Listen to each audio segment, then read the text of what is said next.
சனி பிரதோஷத்தை முன்னிட்டு பெருநந்திக்கு 12 வகையான திரவியங்கள் சிறப்பு அபிஷேகம். ஆயிரக்கணக்கான பக்தர்கள் பங்கேற்பு.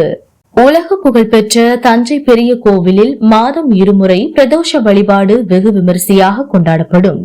இதேபோல் சித்திரை மாதத்தின் 2வது பிரதோஷமான இன்று சனி பிரதோஷம் என்பதால் பெருவுடையாருக்கு ஏற்ற பெருநந்திக்கு மஞ்சள், சந்தனம், பால், தயிர், கரும்புச்சாறு, எலுமிச்சை சாறு உள்ளிட்ட 12 வகையான திரவியங்களால் அபிஷேகம் செய்யப்பட்டது.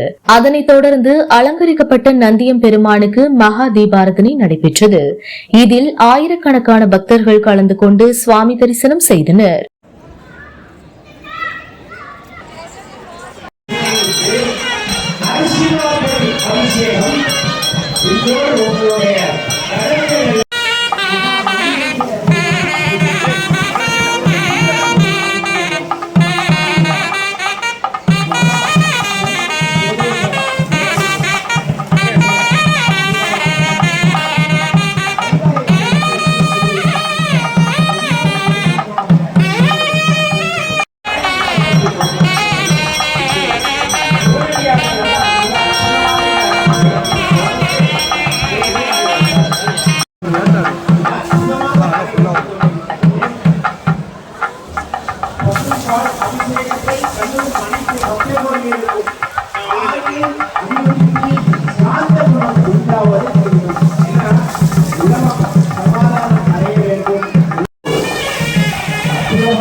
அதே போன்று இங்கே